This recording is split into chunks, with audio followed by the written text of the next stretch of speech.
მოგესალმებით ძვირფასო მეგობრებო.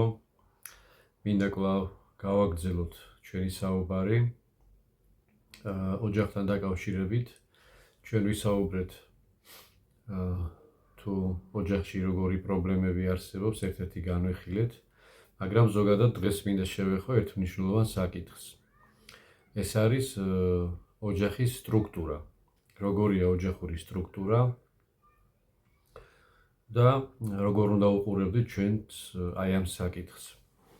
ჩვენ ვიცით, რომ სამყაროში, როდესაც ღმერთმა პირველად შექმნა ოჯახი, მან მისცა გარკვეული იდეა იყო, თუ როგორი უნდა ყოფილიყო ოჯახი. ჩვენ ვიცით, თქვით, რომ ეს არის ქმარი, ცოლი და ბავშვები, შვილები. მაგრამ ვის რა როლი აკისრია ამ ოჯახში? როგორია სტრუქტურა? ქმარსა და ცოლს ერთნაირი მდგომარეობა უკავიათ, შვილებს თუ რა განსხვავება არის მათ შორის ოჯახში? მაგალითად, ზოგი ფიქრობს, რომ მნიშვნელობა არ აქვს, ვინ არის ხელმძღვანელი ოჯახში, ცოლი იქნება ხელმძღვანელი, ქმარი და ბევრნაირი რაღაც შეიძლება მოსაზრება და შეხედულება იყოს.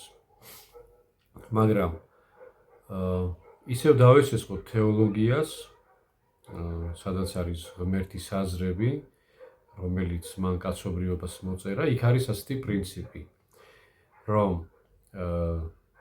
ცოლის თავი არის კაცი და კაცის თავი არის ქრისტე. ეს რას ნიშნავს? ეს საფეხურები, ეს თავი. ანუ მეთაურობის პრინციპია, ხო აქ? ცოლის თავი არის ქმარი და კაცის თავი არის ქრისტე. ეს იმაზე მეტყველებს, რომ ვიღაცაზე უმცროსი კი არ არის, ძვირფასებო. ან ვიღაცა უმცირესობაში კი არ იმყოფება ამ შემთხვევაში. არა. აქ არის სხვანაირი საკითხი, უბრალოდ სტრუქტურა, იერარქია. და რას ნიშნავს ეს? მაგალითად, რატომ არის საჭირო, რომ ოჯახში იყოს ხელმძღვანელად ერთი? ღმერთმა რატო გადაწყვიტა ასე? შემიძლია მოგიყვანოთ ასეთი მაგალითი. მაგალითად, ყავს მანქანა და ქმარი ზის საჭესთან, ხო? და ასევე გვერდზე არის კიდე საჭე, რომელიც ცოლს უჭირავს. და მიდიან და ცოლსაც აქვს საჭე ამ მანქანის და ქმარსაც. ეხლა წარმოუდგენელია ასეთი მანქანა, ხო, შეიძლება ქმარს მარცხნივ უნდოდეს გადახვევა, ცოლს ამ დროს მარჯვნივ და არ ვიცი, რაღაც წარმოუდგენელი რაღაც კატასტროფა იქნება. ანუ რისი თქმა მინდა? ავტომობილს მართავს ერთი, თუმცა მგზავრები შეიძლება კიდე იყოს, ხო? ის მეუღლე და შვილები. და ამ დროს ცოლი კი არა ბრაზდება მეუღლეს რომ მანქანა მიყავს სიტყვაზე. არამედ თენდობა, იცის რომ გამოცდილი მძღოლია და სადაც სწავლენ უსაფრთხოდ ჩაიყვანს აუცილებლად. ასე რომ ეს პრინციპი არ ნიშნავს, რომ თუ მამაკაცი ხელმძღვანელად ღმერთმა დააყენა ოჯახში, ის არის რაღაც უმცროსი. არა, უბრალოდ ხელმძღვანელობის უპირატესობა მიანიჭა, რომ დაიცვას ოჯახი, რომ ზრუნავდეს მასზე და ქალი მოხსენიებული ასევე ძალიან მნიშვნელოვან ფიგურად ოჯახში, ფაქტიურად ცოლი და ქმარი, როგორც ეს წერია აი თეოლოგიურ წერილებში, ეს არიან შემავსებლები ერთმანეთის. ანუ რაც კაცშია, ქალში არ არის. ან პირიქით, რაც ქალს ახასიათებს, კაცში არ არის. და ცოლი და ქმარი ამ ერთობლიობით ქმნის აი ამ იდეალურ მდგომარეობას. ერთი მეორეს შემავსებლები არიან, ანუ ავსობენ ერთმანეთს ბუნებით, ხასიათით და ყველაფრით აუმჯობესებენ ერთმანეთის ცხოვრებას. ქმარი ოჯახში, რადგან არის ხელმძღვანელი, ეს იმას არ ნიშნავს, რომ უნდა წარმოიდგინოს თავისი თავი როგორც დიქტატორი, როგორც დირექტორი, როგორც რაღაც ძალაუფლების მქონე ხელმძღვანელი, არავითარ შემთხვევაში. ღმერთის თვალსაზრისი მამაკაცზე, ანუ ოჯახის თავზე არის ისეთი, რომ არის გარკვეული პრინციპი.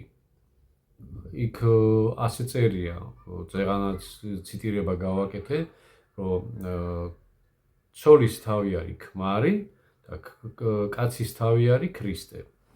ეხლა ქრისტე რატო არის შედარებული და მოხსენიებული ამ იერარქიულ საფეხურზე? ქრისტე როგორ ეპყრობოდა ადამიანებს? ჩვენ ვიცით, ხო? მან გამოავლინა თვითგანწირული სიყვარული. თავიც კი გასწირა ადამიანების გულისთვის, რომ ისინი უკეთესად ვიცხოვროთ, რომ უფრო ბედნიერები ვიყოთ. აი ეს მოდელი დევს აი ამ ხელმძღვანელობაში, რომ ქმარი იყოს მოსიყვარულე და ყველაფერს აკეთებდეს, ზრუნავდეს ოჯახზე, ცოლზე, შვილებზე. აი ამ გაგებით აქვს მინიჭებული ეს უპირატესობა, რასაც ქვია ხელმძღვანელობა. სხვა დანარჩენი არანაირი უპირატესობა ამაში არ არის. გარდა იმისა, რომ ის არის ხელმძღვანელი და ბაძავს, რო იტყვიან, სამყაროს შემოქმედს. როგორც სამყაროს შემოქმედი ზრუნავს კაცობრიობაზე, დიდ ოჯახზე, ისე მიანიჭა უპირატესობა რომ პატარა მოდელზე, იგივე ოჯახზე, რომელიც რამოდენიმე ადამიანისგან შედგება, იგივე სიყვარული და ზრუნველობა გამოავლინოს. რაც შეეხება ქალს, ცოლმა არ უნდა იფიქროს, რომ მას რაღაც უფრო დაბალი მდგომარეობა უკავია. არა, ასე არ არის. ეს დაბალი მდგომარეობა კი არ არის, ძალიან მნიშვნელოვანი როლი აქვს ქალს ოჯახში. ის ქმნის ოჯახურ სიმყუდროვეს. ის ზრუნავს შვილებზე, ქმარზე, უმზადებს საკვებს, აწესრიგებს სახლს და აი ამითი, როცა ქმარი გარეთ იბრძვის, ცოლის საბრძოლო ადგილი ეს არის სახლი, ხო? და ერთად ქმნიან ჰარმონიულ მდგომარეობას, ხო? სახლიც მწყობრშია, მამაკაცი ცდილობს რომ გარედან რაღაცა გააკეთოს, რომ უფრო ბედნიერი იყოს ოჯახი, ასე რომ არავითარი ისეთი ის არ აქვს დატვირთვა, რომ რაღაც მეორე ხარისხოვანი არ უნდა წარმოვიდგინოთ. არა, უბრალოდ როლები აქვთ ასეთი. თორე ორივე ფაქტიურად ძვირფასია და არის ასეთი ტერმინი თეოლოგიაში ერთ ხორცად იქნენ შეუღლების შემდეგ. ერთ ხორცად რას ნიშნავს? არის როგორც ერთი სხეული. და რომელიმე კი არ არის უფრო მნიშვნელოვანი ნაწილი ამ სხეულის, არამედ ერთობლიობა არის მნიშვნელოვანი. ასე რომ ეს მოკლედ მინდოდა დამენახვებინა თქვენთვის ძვირფასებო, თუ თეოლოგიაში როგორ არის ეს ოჯახური ფსიქოლოგია ჩადებული, რა როლები აკისრიათ ქალს და მამაკაცს, შეიძლება კიდე ესეთი მარტივი მაგალითი მოვიყვანო, რომ ვინც დააფუძნა ეს ოჯახი, მან ასე ჩათვალა საჭიროდ და ჩვენ ვერ შევეწინააღმდეგებით, ეს არის მისი იდეა, მისი კონსტრუქცია. ჩვენ რომ ეხლა არქიტექტორს შევეწინააღმდეგოთ, რომ მოდი ჯერ სახლი ავაშენოთ და სახურავზე საძირკველი დავადგათ. იქნება მყარი ესეთი სახლი, არ იქნება, ხო? ჯერ უნდა იყოს საძირკველი და მერე უნდა იყოს ზედაშენებული სახლი. უკუღმა არაფერი გამოვა. ასე რომ ჩვენც ნუ ვეცდებით, რომ შევცვალოთ ეს პროექტი, როგორიც თავად შემოქმედმა, ვინც დააარსა ეს ყველაფერი, იმან გაითვალისწინა.